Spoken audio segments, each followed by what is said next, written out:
Bienvenue à Microinfo. Aujourd'hui, Ghislain Lévesque nous encourage à faire des copies de sécurité. Yves Rochefort nous présente quelques logiciels éducatifs. Luc Fortin a examiné pour nous quelques curiosités, tandis que moi, je vous parlerai d'Internet en général. On commence avec des actualités. Concernant l'émission Microinfo, il me fait plaisir de vous annoncer que la semaine prochaine, c'est-à-dire le 17 mai, se tiendra notre première tribune téléphonique. Vers 8h15 environ, nous recevrons vos appels. Je serai entouré de nos principaux collaborateurs pour répondre à vos questions. De plus, je vous annonce que l'émission Microinfo poursuivra ses émissions au cours de l'été. Il n'y aura pas de reprise des émissions antérieures. Alors, un concours s'en vient aussi. Maintenant, vous arrive-t-il d'avoir mal aux yeux, mal à la tête après avoir utilisé l'ordinateur pendant une longue période, même d'avoir mal au dos? Ce n'est pas qu'une question d'ergonomie, détrompez-vous, divers facteurs peuvent être en cause. Par exemple, la fatigue est engendrée par le mécanisme d'accommodation de l'œil à votre moniteur. Le groupe ICC de Saint-Georges-de-Beauce a développé le logiciel iWorks qui permet la relaxation de l'œil à partir de quelques exercices simples et qui nous donne quelques conseils pour corriger vos mauvaises habitudes. Si vous voulez constater une certaine amélioration de votre condition, vous devrez effectuer les exercices de relaxation régulièrement, disons à chaque 30 ou 45 minutes d'utilisation continue. Un premier magazine français sur l'édition électronique vient de paraître, distribué par les éditions La Parenthèse. Avant et après est ni plus ni moins que l'adaptation en langue française du célèbre périodique américain Before and After. Ce magazine est destiné aux professionnels qui prennent plaisir à la conception ainsi qu'aux étudiants et aux amateurs. L'auteur, vous considérant comme un initié, ne perd pas de temps à vous expliquer comment fonctionnent les divers logiciels utilisés, par exemple Freehand PageMaker. De plus, il vous explique comment les gens perçoivent les présentations, les publicités du point de vue psychologique. Le point fort de la revue est sans aucun doute l'utilisation d'exemples comparatifs. Par exemple, dans un article, on vous montre un bulletin d'information bien fait et un bulletin d'information mal fait et on vous montre comment l'améliorer. L'auteur aussi, dans le premier numéro, vous montre comment créer un logo sans illustration, comment concevoir une annonce qui a du mordant, comment utiliser des personnages expressifs dans des présentations, etc. Ce magazine est disponible uniquement par abonnement et il en coûte 69 $ pour 6 numéros. C'est dispendieux, je vous l'admets. L'éditeur justifie ce prix par la qualité de l'impression et comme la revue ne contient pas de publicité pour financer la revue, c'est pour cette raison qu'elle coûte cher. Vous pouvez le rejoindre au 652-9188 ou consulter leur page web. Dans quelques instants, Luc nous présente sa sélection hebdomadaire de produits.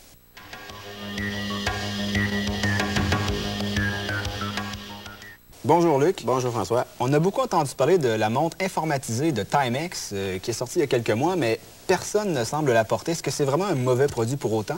Non, c'est un excellent produit. La seule chose, c'est qu'elle est quand même assez dispendieuse. On parle d'environ entre 130 et 150 $. Mais par contre, c'est un très beau gadget pour les hommes d'affaires ou les jeunes informaticiens qui trippent un peu. Comment ça marche? Alors, c'est très simple. Tout ce que ça nous prend, premièrement, c'est un agenda. Donc, on peut prendre ici Schedule Plus de Microsoft pour Windows 95. Et on voit ici que j'ai fait des rendez-vous. Alors, dîner avec Jean, aller chez Paul pour rendez-vous. Et exemple, le vendredi soir de 20h à 20h30, on peut écrire, exemple, Micro-info. Et tout simplement, tous nos rendez-vous sont faits. Alors, c'est très simple à faire. Si, exemple, j'ai terminé mes rendez-vous, on peut aussi, dans Schedule Plus, on a vu il y a quelques semaines comment travailler avec Schedule Plus. Ici, dans le coin en haut, on a l'assistant de montre Timex. Alors, tout ce qu'on a à faire, c'est de décider qu'est-ce qu'on veut mettre. Alors, les tâches, les rendez-vous, les numéros de téléphone, les anniversaires, les alarmes, n'importe quoi. Et on fait suivant... Plusieurs fois pour tout mettre ce qu'on a besoin. Et tout ensuite, ce qu'on a à faire, c'est de placer la montre en mode de communication. Alors, on place la montre devant le moniteur et tout simplement comme ça ici, la montre, on l'entend un petit peu biper. Et là, elle va transférer l'information de l'ordinateur avec des lignes horizontales. Exactement. Alors, on voit que la montre est en train de transférer. Et c'est terminé. Et c'est terminé. Alors, une fois que la montre a terminé l'information, tous mes rendez-vous, tout ce que j'ai programmé dans mon ordinateur est déjà rendu dans ma montre. Et si, exemple, j'ai mis des alarmes de sonner 15 minutes avant, bien, ça va se transférer dedans, ça va sonner 15 minutes avant. Tous mes numéros de téléphone se sont transférés. Alors, je peux partir, exemple, en congrès une semaine sans aucun agenda, rien. Tout ce que j'ai besoin, c'est de ma montre, que je mets à mon poignet, que je peux voir tous les numéros, rendez-vous, contacts et autres informations que je peux avoir de besoin. Donc, un beau petit gadget là, pour les gens pressés. Exactement. Les gens qui ont... Et qui ont horreur du papier pour tout le temps... Traîner un pad, un agenda électronique, on met ça à notre poignet et c'est aussi simple que ça. OK. Maintenant, on parle d'un nouveau logiciel de Microsoft pour se connecter sur Internet. Exactement. C'est le Microsoft Internet Starter Kit que Microsoft a lancé sur le marché dernièrement. C'est un kit de démarrage qui marche sur Windows 95 pour que les gens puissent embarquer sur le MSN, le Microsoft Network, qui a été lancé en même temps que Windows 95. C'est un logiciel qui est quand même pas dispendieux de 30 $. Il donne accès à 30 heures au Microsoft Network et il y a tous les logiciels inclus à l'intérieur. Donc, on parle de Microsoft Explorer, on parle du logiciel pour faire le email avec le Microsoft Windows 95. Tout le kit est à l'intérieur. Ça vient sur disquette et sur CD. Le Microsoft Network, c'est un peu comme American Online Computer. Exactement. C'est la même chose que Microsoft a essayé de lancer avec son Windows 95. Vous pouvez continuer sur le MSN plus tard avec les abonnements mensuels à 6,95. C'est donc un fournisseur d'accès Internet comme un fournisseur d'accès Internet, sauf que vous achetez la boîte, vous mettez ça dans votre système vous-même. Vous n'avez pas besoin d'appeler personne et tout se fait, autrement dit, automatiquement là, pour 30 $ par mois. OK. Il y a une question que je me pose. Lorsqu'on signale le numéro de téléphone pour contacter MSN, est-ce que c'est un numéro 1-800 ou comment ça marche? Il y a plusieurs régions du Québec qui ont leur propre numéro à l'intérieur. Okay. Donc, il y a le numéro, exemple à Montréal ou à Québec, là, le numéro qu'on peut appeler pour avoir le MSN directement. On ne paiera pas de frais d'interurbain. On ne paiera pas d'interurbain ou d'autres choses, comme CompuServe ou American Online. Il y a à Québec présentement. Maintenant, on parle d'un logiciel qui permet de traduire des pages web de l'anglais au français à diverses langues. C'est ça. C'est un logiciel qui s'appelle Web Translator, qui est un programme qui permet de traduire les pages de l'anglais au français, à l'allemand et à l'espagnol. Et on peut, d'un deux côtés, on peut autrement dire... Vice-versa. C'est ça. C'est très simple d'utilisation. C'est un programme qui prend quand même beaucoup d'espace. Si on met les 3 langues sur le disque dur, on parle d'environ 100 MB d'espace. Par contre, c'est quand même bien utilitaire pour les gens, exemple, qui ne comprennent pas du tout l'anglais. Exemple, je prends la page ici de Micro-info. Alors, on choisit ici la langue d'origine, français, la langue cible, anglais. Et tout ce qu'on a à faire, on appuie sur traduire. Aussi simple que ça. Alors, le programme va prendre la source en HTML de la page, va la traduire et va la transformer dans la nouvelle page qui va nous ramener dans notre navigateur ou dans Netscape, comme on utilise ici. Alors, on retourne dans notre Netscape et on voit que l'émission maintenant est rendue en anglais. Donc, Summary of the Underway Emission. On voit que c'est plutôt une traduction mot à mot, hein? C'est vraiment là, du dictionnaire. Alors, c'est vraiment pour traduire d'un côté à l'autre l'information. C'est sûr que des fois, il faut essayer de décoder qu'est-ce que ça veut dire. Mais exemple, si c'est écrit en allemand, on va savoir qu'est-ce que la personne voulait dire. Puis s'il y a de l'information à aller chercher, on va être capable de l'avoir. Ça donne quand même une bonne idée de exactement, qu'est-ce que ça voulait dire. On va faire une autre page là, avec une page anglaise. Par exemple, si on a une page là, qui est en anglais. Exactement. Alors, on retourne dans notre programme. On fait traduire.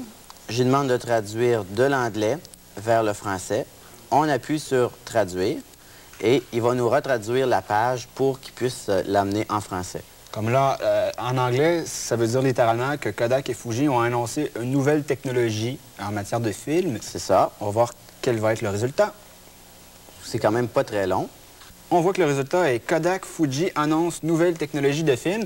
Il manque quelques articles, mais ça y est quand même. C'est ça. Alors, on peut lire le texte. C'est quand même décodable. On est capable de voir qu'est-ce que le programme dit. Par contre, c'est sûr que c'est pas du... On peut pas donner ça en devoir directement à notre professeur. L'essentiel y est. C'est ça. Le but, c'est de trouver l'idée. Et surtout, si, exemple, on est en allemand ou en espagnol, de pouvoir au moins le lire en français, simplement. OK. On te remercie, Luc. On peut aller chez Bureau en Gros pour prendre ce logiciel-là, j'en suis certain. La semaine prochaine, tu nous parles d'une carte de capture vidéo. Oui, Snappy. Au retour, Justin nous explique l'utilité de la fonction Backup de Windows 95.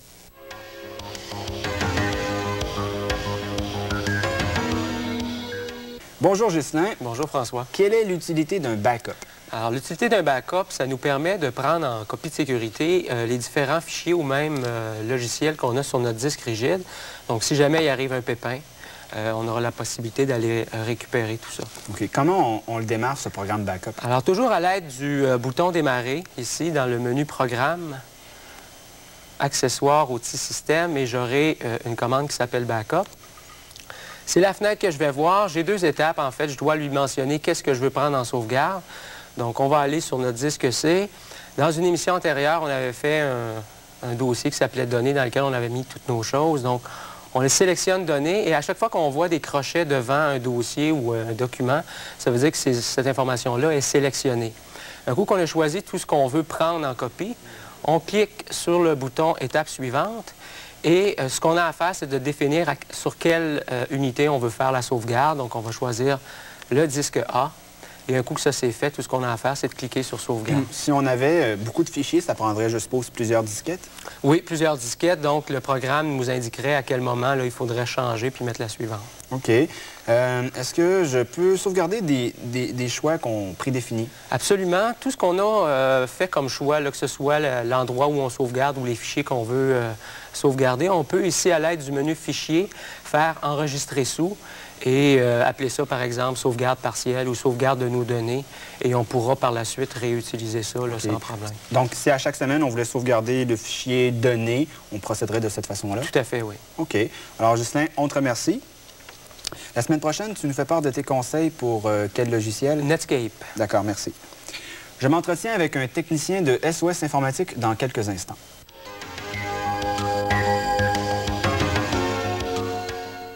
Bonjour, M. Crépin. Ghislain vient juste de nous parler de l'utilité de la fonction backup. Maintenant, on va approfondir un peu plus le sujet des disques durs. Exactement. Lorsque les gens ne font pas de backup, il se présente souvent des problèmes, les gens se trouvent désorientés. Ils se retrouvent avec un message d'erreur qui dit que le système n'est pas accessible. Donc, on va essayer de répondre de façon simple en leur donnant quelques trucs pour savoir si le problème est logiciel ou matériel, puis ensuite aller consulter un spécialiste s'il y a lieu. Pour éviter la panique. Exact. Souvent, on est devant un ordinateur, il écrit un message d'erreur, on est désemparé. La panique, la faillite et dans quelques fois la perte de données. Est-ce que tout le monde à la maison peut diagnostiquer soi-même un problème là, de disque dur? Jusqu'à un certain point, oui. D'abord, on demande aux gens souvent de se faire une disquette de démarrage avant qu'il se passe quoi que ce soit. Une disquette sur laquelle il y a souvent des fichiers importants comme F-disk qui va nous permettre d'examiner la partition et l'état de la partition. C'est avec ça qu'on va se servir pour, si vous voulez, savoir si le disque dur a été atteint au niveau logiciel, c'est-à-dire si l'information sur la FAT a été corrompue, si vous voulez. OK. Donc, une disquette de démarrage, c'est toujours important de faire ça lorsqu'on achète l'ordinateur, pas quand le problème se présente. Exactement. C'est là qu'on voit les beaux-frères se présenter avec leur version de DOS hétéroclite. 3.03. Exact. Fait que, on fait ça avec l'achat de l'ordinateur parce que là, on s'assure que les fichiers qui vont être sur la disquette correspondent à la version de DOS qu'on a chez nous. Donc, on évite tout autre problème. Il y a un proverbe qui dit « mieux vaut prévenir que guérir ». Est-ce que ça s'applique dans ce cas-ci? C'est plus vrai pour un ordinateur que pour une personne humaine, en tout cas d'après moi. En fait, pour un disque dur, ce que je considère important comme chose à faire, si vous voulez, c'est prévoir. Parce que les clients qui ont des problèmes intermittents, à la longue, vont finir par prendre quelques habitudes, si vous voulez, pour l'utilisation du disque dur. Exemple, le client qui dit tout le temps, ça prend 3 ou 4 fois avant de décoller le matin. Bon, c'est un exemple typique. Ça prend 3 ou 4 fois un jour. Une semaine après, ça prend 4 ou 5 fois. Un bon matin, ça ne part plus. Et là, c'est la panique. Ces données sont là-dessus. Il n'a malheureusement pas fait de backup. On lui dit, etc. Mais on vient toujours au problème principal. Il n'a pas accès à ces données. Donc, à partir de là, c'est de déterminer, comme je disais tout à l'heure, si le problème est logiciel ou matériel. OK. Quels sont les principaux types de problèmes qu'on peut rencontrer? Bon, les problèmes courants avec lesquels on travaille beaucoup, c'est-à-dire peut-être 80 %, c'est des problèmes de type logiciel. Donc, c'est des problèmes que les clients peuvent presque réparer la plupart du temps chez eux avec l'aide de la petite disquette de démarrage dont on parlait tout à l'heure. Et puis, peut-être d'un bon copain en termes de logiciel, si vous voulez, pour installer le système, etc. Quels conseils pouvez-vous nous donner concrètement? Concrètement, pour savoir, si vous voulez, si le problème est logiciel ou matériel, ou si vous voulez, est-ce que je peux réparer moi-même chez nous à la maison avec un copain, ou est-ce qu'il faut absolument que je l'apporte dans un atelier-service? Le conseil pratique, c'est simplement d'utiliser la commande F-disk, qui est sur la fameuse disquette de démarrage. Cette commande-là vous permet de faire un affichage de la partition. Si ce programme-là vous donne un nom de partition, il vous a permis d'afficher la partition avec la capacité qui correspond avec votre disque dur. Par exemple, un disque dur qui s'appelle SOS Informatique va s'appeler SOS Informatique comme nom de volume et il va avoir une capacité, par exemple, de 250 MB. Si ces informations-là que vous connaissez sont encore les mêmes, c'est-à-dire que vous avez sûrement un problème logiciel, ce n'est pas un problème très sérieux, vous pourriez peut-être le régler. Si la partition, le nom de la partition est affiché et puis si vous voulez, c'est du garbage, on appelle ça du garbage, les caractères sont tout mélangés, c'est souvent une histoire un petit peu plus sérieuse, mais c'est encore souvent logiciel. L'information sur le disque ou la FAT a été corrompue.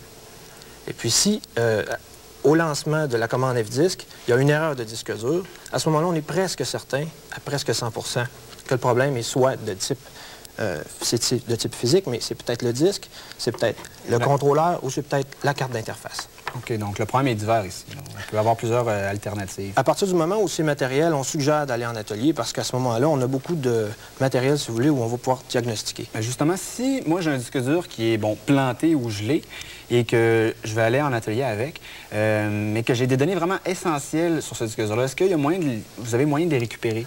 La plupart du temps. C'est-à-dire que c'est sûr que si on met en cause la surface sur laquelle étaient inscrites les données et que la surface a été altérée, on ne peut presque pas récupérer l'information, si vous voulez. Sauf si c'est le contrôleur qui est défectueux. C'est-à-dire qu'il y a deux niveaux de contrôleur. On parle le contrôleur qui a même le disque. On parle d'une technologie IDE. C'est à peu près valide aussi pour la technologie SCSI. Le contrôleur est à même le disque. Et ça arrive souvent là, que ce contrôleur-là est défectueux. OK. Alors, on peut, avec le même contrôleur, pour le même type de disque, avoir accès au nouveau disque. À nouveau, si vous voulez, aux données. Alors, on fait un backup des données du client et on transfère sur un nouveau disque parce que, dans le fond, pour ce client-là en question, l'important, c'est peut-être plus les données que le fameux disque. Il faut mentionner que ces cartes de contrôle-là sont souvent disproportionnées en termes de prix par rapport au prix du disque dur. Si vous voulez, par exemple, Maxtor va facilement vendre un contrôleur pour son disque dur de 120 MB, un 100 à 150 $, alors qu'un 120 MB, si on fait le ratio... ça coûte à peu près moins cher. Ça coûte pas mal moins cher. Et puis, ça peut aussi être la kyrielle de tout ce qui est rattaché à ça, c'est-à-dire l'interface qui est connectée sur le disque. Ça peut être le câble qui relie le disque. Mais on demande souvent aux clients aussi si ces problèmes-là sont survenus à la suite de modifications. Les clones, entre guillemets, c'est des machines qu'on aime bien modifier. Alors, les gens, ils s'en vont là-dedans avec un petit tournevis. Puis, bon, ils ont installé une nouvelle carte de son, etc. Puis c'est là que ça ne marche plus. Et il faut le dire ça aux techniciens parce que ça nous aide beaucoup.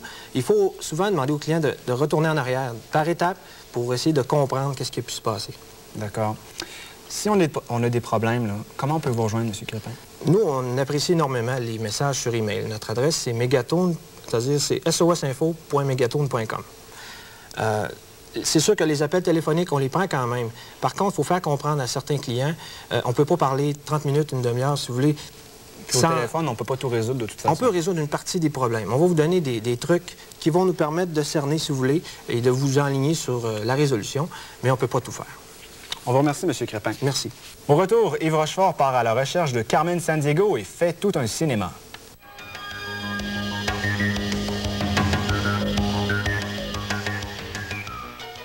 Bonjour Yves. Aujourd'hui, on parle de jeux éducatifs. Pourquoi on parle de jeux éducatifs alors que c'est les vacances qui arrivent? Bien, François, premièrement, c'est 3 jeux éducatifs exceptionnels. Donc, si ça avait été banal, on n'aurait pas parlé. Mais il faut aussi se dire, deuxièmement, que c'est pas tous les jours qu'il fait soleil à l'été. Hein? Alors, on va pouvoir... Les jeunes vont avoir l'occasion de jouer à ces jeux-là cet été. On commence par un jeu, plutôt un programme pour faire du cinéma à la maison.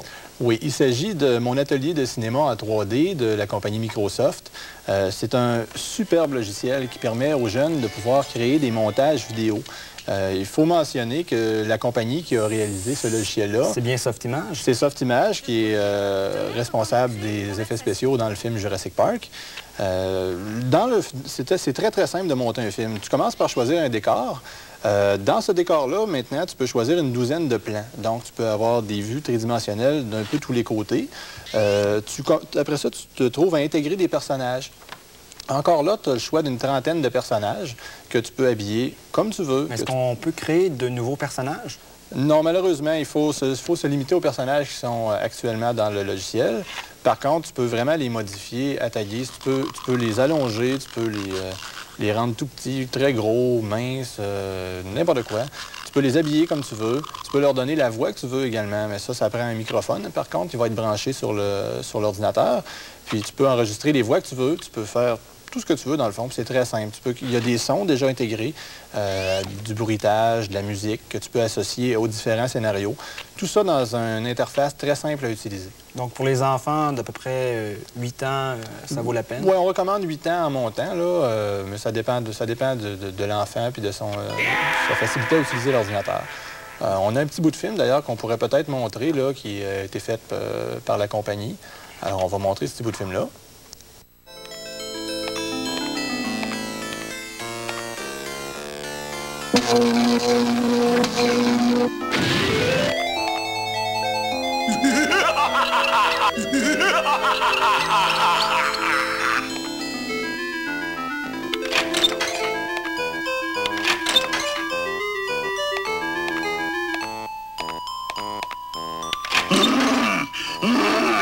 Alfred, suis-moi maintenant.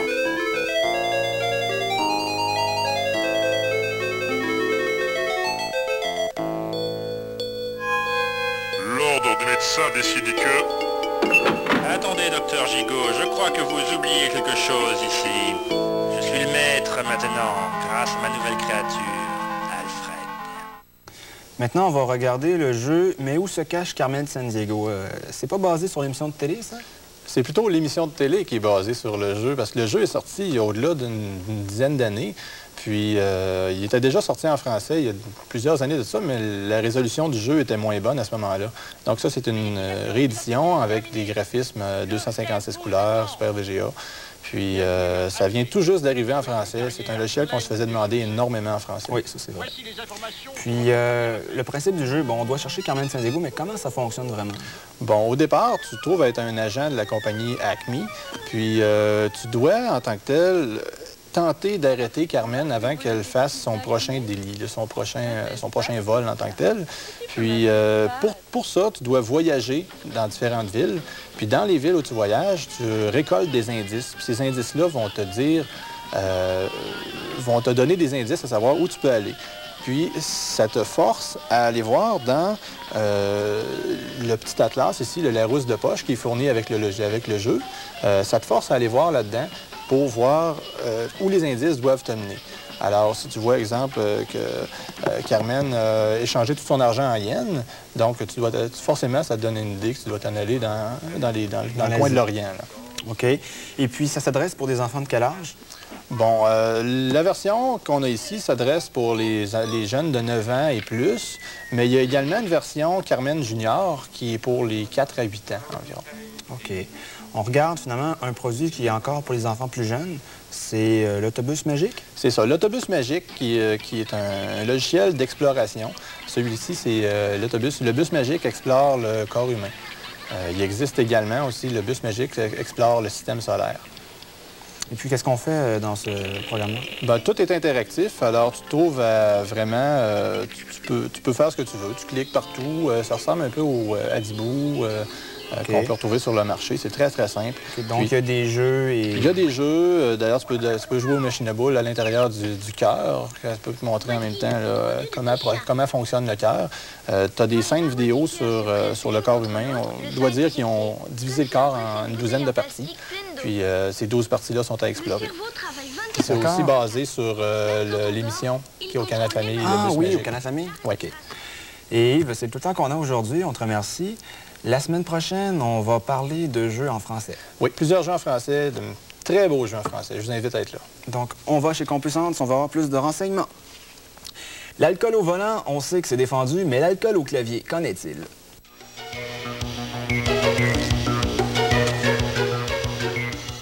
Le World Wine Web est probablement le guide du vin le plus complet du web. En français et en anglais, cette encyclopédie mondiale du vin contient des renseignements techniques sur tous les pays et toutes les régions viticoles du monde. Pour chaque pays, vous trouverez une liste de toutes les appellations et pour chaque appellation, tous les types de vins qu'on y produit, tous les cépages qu'on y cultive et de même que la fourchette des prix. Ce site a été conçu par des gens de Hull qui plaira aux œnologues et amateurs. Maintenant, découvrez les vins et les cognacs qui ont remporté le prix du jury de Sélection mondiale 96 sur un site web réalisé par la Société des alcools du Québec. Pour chaque produit, les producteurs vous présentent une brève description accompagnée de l'étiquette et du prix. Notez que ces produits seront disponibles à la SAC à partir de septembre uniquement. Vous préférez la bière? Alors consultez Bière Mag, un magazine cybernétique qui contient diverses capsules d'actualité, des conseils pour la dégustation d'une bière et même des grilles tas de bière qui vous donnent toutes les informations possibles sur une bière en particulier. Ce magazine est incomplet sur Internet. Vous devrez débourser 15 $ pour recevoir 4 numéros par année et 50 à 75 cents pour chaque grille tas de bière. Si vous êtes absolument fou des vins et des cocktails, Elixir 96 devrait vous plaire. En plus de vous donner quelques recettes des différents cocktails de leur bar virtuel, on vous donnera des conseils concernant l'agencement de vos meilleurs plats avec les meilleurs vins. Si vous voulez obtenir toutes les recettes de cocktails et tous les conseils pour harmoniser vos repas, vous devrez vous procurer le CD-ROM Elixir 96 offert à moins de 40 $. Si vous préférez sortir pour bien boire et bien manger, vous pouvez maintenant consulter le cyberpasseport Bouffe et Bar de Québec. Vous y retrouverez une liste des restaurants et pubs membres de l'Office du tourisme et des congrès de la communauté urbaine de Québec et même des coupons rabais à imprimer et à découper. Histoire de réfléchir, vous pouvez toujours examiner le rapport canadien sur l'alcool, le tabac et les autres toxicomanies présenté par le Centre canadien de la lutte contre l'alcoolisme et les toxicomanies. Maintenant, voyons quelques sites web en vrac. Cinéphile, le site du Festival international de films de Cannes est ouvert. Vous pouvez consulter le guide et suivre le dossier de presse de la 49e édition du festival qui se tient présentement et jusqu'au 20 mai. C'est presque comme si vous y étiez.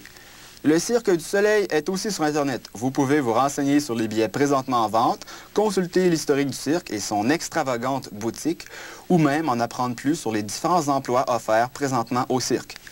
Icor Media, qui vient de lancer l'édition web du Journal de Montréal, a créé une passerelle de presse internationale qui regroupe les différents quotidiens du web, que ce soit Le Figaro, Le Monde ou même La Stampa.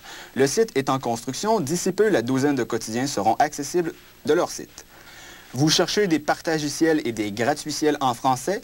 Le site Francociel contient un répertoire des ressources logicielles disponibles en français pour PC et Macintosh.